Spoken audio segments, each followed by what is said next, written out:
Okay, day 163, Awan Brotherhood. Some of you might have seen this tweet by Steve Pachenik here. Someone has done cliff notes on my series, which are really good. If you haven't seen them on Reddit, that's a really nice resource, and it's the DynCorp Harvest, basically talking about how DynCorp has set up all these rat lines. And you can see there's 12 parts to this, so it's been a long series of updates. Steve Pachenik was the Deputy Secretary of State under Henry Kissinger, so I'm under no, dreams that he's a big fan of mine or anything like that. But he is kind of a propaganda master. I'm not saying he wrote Clockwork Orange, but people like him wrote Clockwork Orange, where you wanted to create a sense of unease in a large population, as well as get an investment from the population into military police type organizations.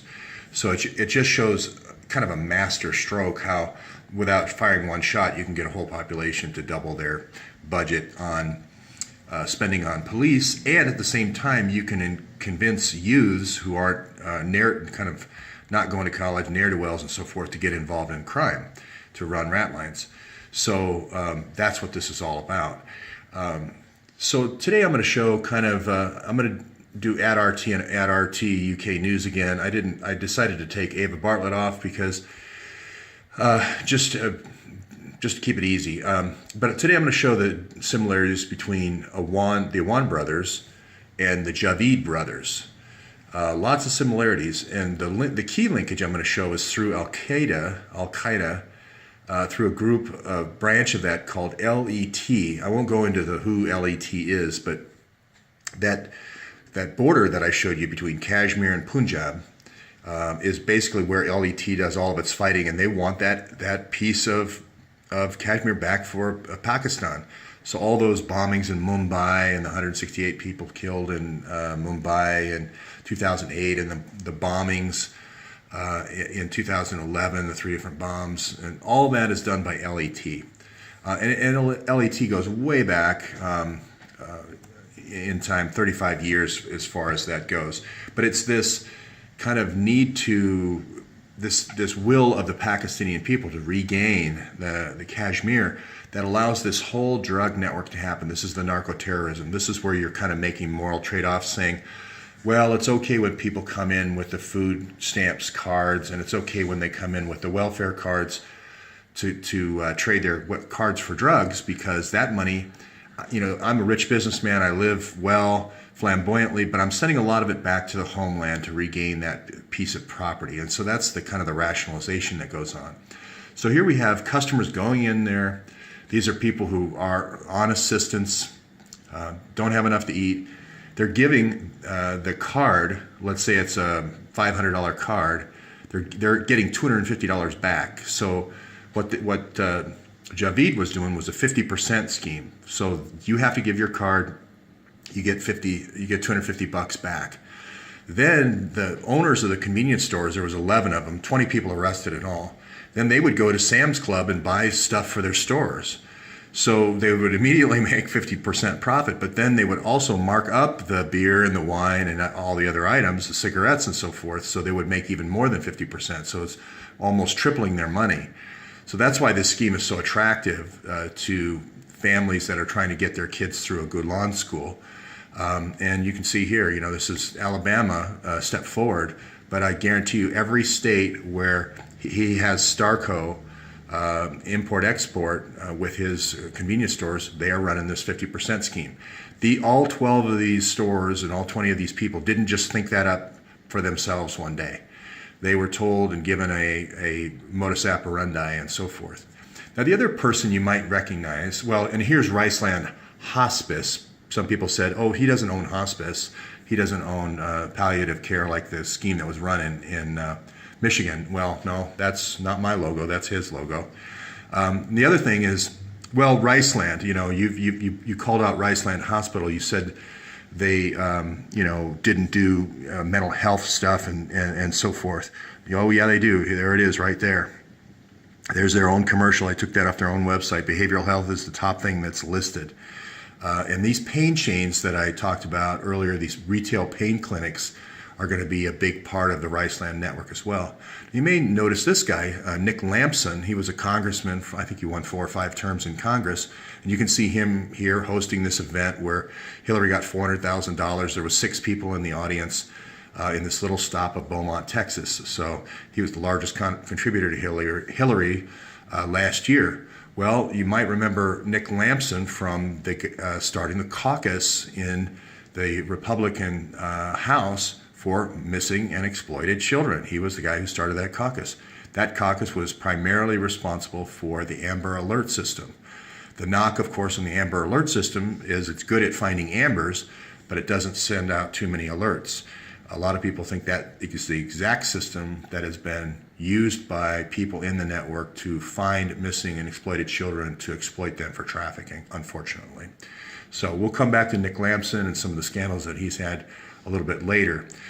But I went to the office of Muslim Wanafar. I talked about the Beaumont doctors. There's a Beaumont doctor network. Now, I'm not just talking about Beaumont Hospital, in Canada and Michigan and so forth. I'm talking about a national network of Beaumont doctors that referring physicians know to send people to as far as pain clinics to make sure this is a network to make sure that you're feathering the nest of the national interest here. And the national interest here is, Pakistani pride. Let's regain Kashmir and so forth. Again, that's why people do things like run drugs from Pakistan to Turkey. This is Reza Zarab, the bagman for Gulen. That's how you end up with $43 billion in Malaysian banks in Kuala Lumpur. You also have the Molan doctors with the longer term strategy, which is addict the population on both legal and illegal drugs, as well as the drugs to get off the drugs, like Suboxone and methadone, creating a whole class of methadone addicts, a whole class of Suboxone addicts, and all these drugs being provided offshore by Pakistan. Again, a greater Pakistan. Now, again, one other thing I want to change here is Feta. I've been saying Feta Gulen to be simple. You can see it's Fethullah Gulen. But our friend Erdogan certainly thinks that Feta Gulen caused the recent coup last year. He's changed this Feta to F-E-T-O, all capital letters, and he has labeled the Gulen movement in Turkey as a terrorist organization. So it's not me saying Feta Gulen is a terrorist. It's the person who knew him for 20 years and who worked side by side with him for 20 years. So if he thinks he's a terrorist, maybe there's some validity to that. Again, this is the Graham Fuller plan, the Russia plan. It's just been horribly perverted to be used now in sort of a kind of a turning the tables against very militant radical Islam against the people of the United States for their involvement in the war in Pakistan and Afghanistan. So I'm going to connect the dots here with the Javid brothers. The Javid brothers establishing the largest Medicare fraud. Also, this Dr. Fattah is this Lebanese doctor, the Dr. Death and so forth. I don't have time today to connect all those dots, but I will just say that this is coming. I'm going to bring all this together in future episodes. Again, ties to terrorism is your key link, and then fake billing are 2 key signatures. Fake billing, collapsed businesses, unpaid bills, bankruptcies, and again, any kind of child trafficking and also organ harvesting. And Al-Attar was the key. And also, I don't mean to say that the DO, the fake doctor, doctors of osteopathy are not fake doctors, but they do have to only go 1/4 of the time, and it's about 1/4 of the cost. So you can give yourself a doctor title very easily, or you could become a PhD online at one of the online universities and then start calling yourself doctor, not calling yourself PhD. People don't know the difference. Again, I'm going to connect this Javid to the transplant doctors. A whole set of it started in Kosovo and then moved around again through the insurgency, to Libya, to Syria, to Central America, to Mexico, but then to the United States. I just don't have time in this one here. I talked about the rice yesterday. I talked about Adila rice. I talked about Nanoset technology spin-offs about every 5 years to sell off intellectual property from hacking. And then I'll have more time in the future to talk about how these different biology companies as well as satellite technology companies get these spin-offs. This Awan Brothers is just this general holding company for spinning off hacking espionage. So I talked about this yesterday, Adil Rice. This is the area I was speaking of. This is the Kashmir, and Pakistan only controls this thin strip. And the national goal of that LET is to regain this area. And all this drug trade, all the these compromises that people are making with their life and their morals is because of this national pride here. It's almost like if somebody took part of Texas and we said, let's fund a movement like going back to Andrew Jackson to take Texas. That's kind of where they are and how they feel about this area here. Again, the private airport, there's another Awan, I won't go into her name. She's a very high key minister. She was involved in an inquiry last year of all these plane flights down to Karachi from this little town here where this rice mill is. Again, this is the only private airport. She had to resign. The government found that there was they dropped the case on her. I won't go into that doctor's name, but that's the rat line, is from this little town here on the border where the quote-unquote rice mill is down to Karachi for shipment. Now, the New Dawn, I believe, I'll just say this, New Dawn was a switch here because instead of going all the way to Karachi, they stopped in Lahore and then flew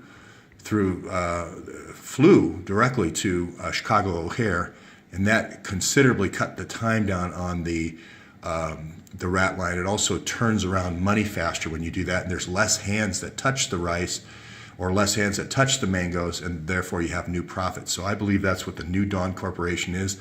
It's stuffing the mangoes like Lucky Luciano did with the oranges for fewer, untouched by human hands, high profit, high cash turnaround.